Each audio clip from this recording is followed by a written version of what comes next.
అధ్యక్ష, ఒక్క విషయం గుర్తుపెట్టుకోవాలి. ఇక్కడుండే మనం కానీ ప్రజలకు కానీ విజ్ఞప్తి చేయాల్సిన అవసరం ఉంది. వివిధ రాజకీయ పార్టీలు ఉంటాయి, హామీలు ఇస్తాం. హామీలు ఇచ్చిన తర్వాత ప్రజలు ఎన్నుకుంటారు.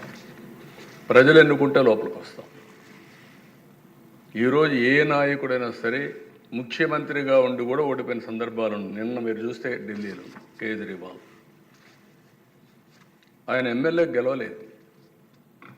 ఎమ్మెల్యే గెలవకుండా నాకు ప్రతిపక్ష హోదా ఇవ్వాల్సిందే అని డిమాండ్ చేస్తే, లేదంటే నేను అసెంబ్లీకి వస్తానంటే ప్రజాస్వామ్యం ఏ విధంగా ఒప్పుకుంటుంది దిశ? దేశంలో ఎక్కడా జరగలేదు ఇలాంటి విషయాలు. నేను 96లో ముఖ్యమంత్రిగా ఉన్నాను, 95లో ముఖ్యమంత్రిగా ఉన్నాం. 94లో కాంగ్రెస్ పార్టీకి మెజార్టీ రాలేదు. సమైక్య ఆంధ్రప్రదేశ్లో 26 సీట్లు మీరు ఉన్నారు అధ్యక్ష. అప్పుడు 26 సీట్లు గెలిచారు. ప్రతిపక్ష హోదా ఇవ్వలేదు. లీడర్గా ఉన్నాడు వాళ్ళ పార్టీకి. ఇలాంటి సాంప్రదాయాలు మర్చిపోయి ప్రతిపక్ష హోదా ఇవ్వాలని డిమాండ్ చేయడం ఏ విధంగా సబబో ప్రజలు ఆలోచించాల్సిన అవసరం ఉంది అధ్యక్ష. ప్రతిపక్ష హోదా మీరు నేను ఇచ్చేది కాదు, ఇది ప్రజలు ఇచ్చేది. అది గుర్తుపెట్టుకోవాల్సిన అవసరం ఉందని చెప్పి కూడా నేను మీకు తెలియజేస్తున్నాను. ఎన్నిసార్లు కూడా చాలాసార్లు గౌరవ ముఖ్యమంత్రి గారికి నాకు నన్ను ఇబ్బంది పెట్టి చాలామంది చాలా రకాల వ్యాఖ్యలు చేసినప్పటికీ కూడా మేము బలంగా కలిసి ఉంటాం అనడానికి ఇది వారి గురించో నా గురించో లేదంటే లోకేష్ గారి గురించి ఇంకెవరి గురించే కాదు. ఇది we have committed for people అధ్యక్ష. మేము ఆంధ్రప్రదేశ్ ప్రజల కోసం మేము నిలబడి ఉన్నాం అధ్యక్ష. ఇబ్బందిగా ఉంటాయి కొన్ని కానీ సంకీర్ణ ప్రభుత్వం కలిసి లేకపోతే మటుకు ప్రజలకి మేము ద్రోహం చేసిన వాళ్ళం అధ్యక్ష. ఎట్టి పరిస్థితుల్లో కూడా అధ్యక్ష మేము మీకు మాటిస్తున్నాం, ప్రజలకు మేము మీ ద్వారా మాటిస్తున్నాం. మాలో ఎన్ని ఇబ్బందులు ఎన్ని ఇట్లాంటివి వచ్చినా ఎవరన్నా మాట్లాడిన గౌరవ సభ్యులు ఎవరన్నా మాట్లాడిన మేము ఇట్లా అధిగమించి ప్రజల్లో మన్నను చూరుకొని 15 సంవత్సరాలు ఖచ్చితంగా మా ఎన్డీఏ ప్రభుత్వం ఉంటుంది.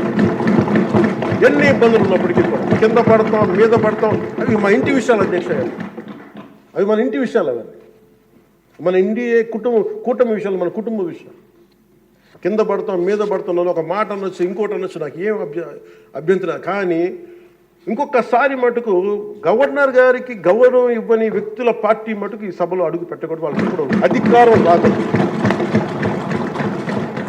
మన సభ్యులు మాట్లాడినప్పుడు ప్రతిపక్ష హోదా గురించి మాట్లాడారు అధ్యక్ష. ఎందుకు ఈ సభలో మాట్లాడుతున్నానంటే ఆయన ఈ సభలో ఎత్తారు కాబట్టి విషయం చెప్పాలి అధ్యక్ష. ప్రతిపక్ష హోదా రావటానికి వాళ్ళకున్న సభ్యులు సరిపోతారని వాళ్ళకు వచ్చిన రూల్ బుక్ లో అధ్యక్ష చెప్పాలి. గురించి ప్రతిపక్షం గురించి అంత గట్టిగా మాట్లాడుతూ నిన్న గవర్నర్ గారి ప్రసంగంలో తమరు ఉన్నారు అధ్యక్ష. అధ్యక్ష గవర్నర్ గారి ప్రసంగంలో తమరు ఉన్నారు. ఒక పక్క మీరు, ఒక పక్క స్పీకర్ గారు, ఒక పక్క గవర్నర్ గారు మాట్లాడుతున్న సందర్భంలో ప్రతిపక్ష హోదా కావాలి అని చెప్పి అడగడం అన్నది ఎంతవరకు సభ్యత అధ్యక్ష? వీళ్ళు సభ్యత సంస్కారాల గురించి మాట్లాడుతున్నారేంటి అధ్యక్ష? ప్రతిపక్ష హోదా అనే విషయం ఈ సభకు సంబంధించింది కాదు. అది ఆయన మాట్లాడారు అధ్యక్ష. ఎవరు మాట్లాడారు చెప్పాలి.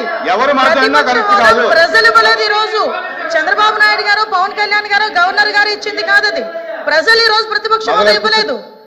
మీరే ఒకనొక సందర్భంలో అధికారంలో ఉండేటప్పుడు అటు నుంచి తీసుకుంటే ప్రతిపక్ష హోదా పోతుందని చంద్రబాబు నాయుడు గారు పోతుందని మాట్లాడారు. మరి ఆ రోజు రూల్ అండ్ రెగ్యులేషన్స్ తెలియదా? ఆ రోజు సత్యబాబు గారు పెద్ద ఆయన సభలో ఉన్నారు అధ్యక్ష. అర్థం చేసుకోవాలి అధ్యక్ష. ఎక్కడ పడితే అక్కడ దీని గురించి మాట్లాడితే మేము మాట్లాడతాం. సభలో జరిగినట్టు సంఘటన మీ అందరూ చూశారు. నాకైతే చాలా బాధ అనిపించింది. ప్రజాస్వామ్యంలో మన రాష్ట్రంలో ఉన్నతమైన సభ ఈ సభ. ఆ సభకి ప్రసంగించడం కోసం ముఖ్య అతిథిగా గవర్నర్ గారిని అతిథిగా మనం ఆహ్వానించుకున్నాం. అతన్ని గౌరవించవలసిన బాధ్యత అందరూ సభ్యులందరూ ఉంది, మీ అందరికీ తెలిసిన విషయమే.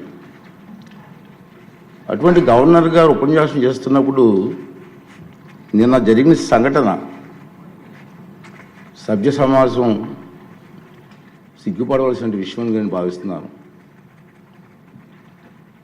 నిన్న జరిగిన సంఘటన మీరు కళ్ళారా చూశారు, మీరు అందరూ కూడా. మీరే కాదు, ప్రజలందరూ చూశారు. ఒక ముఖ్యమంత్రిగా పనిచేసిన వ్యక్తి, ఒక పార్టీకి అధ్యక్షుడిగా ఉన్న వ్యక్తి,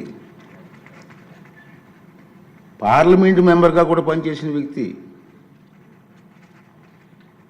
సభ్యత మర్చిపోయి ఆ విధంగా ప్రవర్తిస్తే కనీసం కూర్చొని చూస్తూ నవ్వుకుంటున్నాడు తప్పించి వాళ్ళ సభ్యుల్ని కంట్రోల్ చేసే పరిస్థితి ఎక్కడ కనిపించదండి మనకి. పైగా ఎంకరేజ్ చేస్తాడండి. ఇది సాంప్రదాయం అండి. ఇది సాంప్రదాయం అంటాట. సాంప్రదాయం ఏంటండి? ఒక ఉన్నతమైన వ్యక్తిని అగౌరవపరిచే విధంగా ప్లే కార్డ్స్ పట్టుకొని రావడం, కాగితాలు చింపి పోడియం మీద విసిరారు. అంటే గవర్నర్ మాట్లాడుతూ ఉంటే గవర్నర్ మీద ఇది పద్ధతి కాదు. ఈ సాంప్రదాయం అంటాడు. ఏంటి సాంప్రదాయం అని నాకు అర్థం కాదండి. ఇది పద్ధతి కాదు. ప్రజాస్వామ్యం ఇది మంచి పద్ధతి కాదు. పైగా అతనికి ఆ ఆలోచన లేకపోయినా పక్కనే ఉన్నటువంటి సీనియర్ మెంబర్ బొత్స సత్యనారాయణ గారికి కూడా ప్రోత్సహించారు. వారైనా ఇది తప్పు అని చెప్పే పరిస్థితి లేదు. ఇటువంటి సంఘటనలు రాబోయే రోజులు జరగకూడదనేది నా తాలూకు ఆలోచన విధానం. మీరందరూ కూడా గమనిస్తూనే ఉన్నారు. ఇది ఎందుకు చెప్తానంటే ఇప్పటికైనా విజ్ఞతతో ప్రవర్తించాలని చెప్పి ఆ సభ్యులందరినీ కోరుకుంటున్నాను. సభ ద్వారా ప్రజాస్వామ్యం పెద్దలు మనకు ఎంతో ప్రజాస్వామ్యాన్ని ఇచ్చారు, రాజ్యాంగాన్ని ఇచ్చారు. రాజ్యాంగానికి అనుగుణంగా మనం ప్రవర్తించాలి తప్పించి మన ఇష్టం వచ్చిన మాట్లాడుకుంటాం. సర్వ హక్కులు నాకే ఉన్నాయి, నేను మాట్లాడతానన్నది ఇది పద్ధతి కాదని చెప్పి ఈ సభ ద్వారా సభ్యులందరికీ, అన్ని పార్టీ సభ్యులకు కూడా మనం చేస్తున్నాను. అదే ప్రజలు కూడా దీన్ని గమనిస్తున్నారనే విషయాన్ని కూడా మనం చూసుకోవాలి.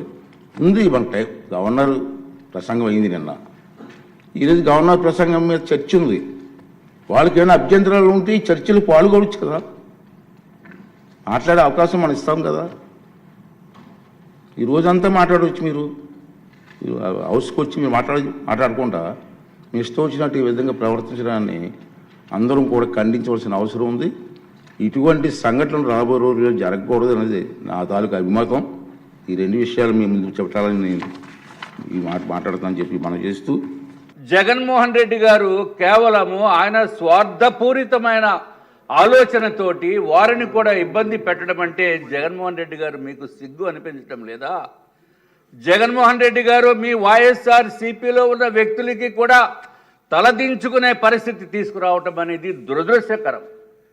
మీకు కావలసింది ప్రతిపక్ష హోదా అంట. అధ్యక్ష, రేపు మళ్ళీ ఎప్పుడన్నా వచ్చినప్పుడు ప్రతిపక్ష హోదా ఇవ్వలేదు కాబట్టి నాకు సీఎం హోదా ఇవ్వాలని చెప్పి పేపర్లు చూపించి గొడవ చేసినా ఆశ్చర్యపడవలసిన అవసరం లేదు అధ్యక్ష.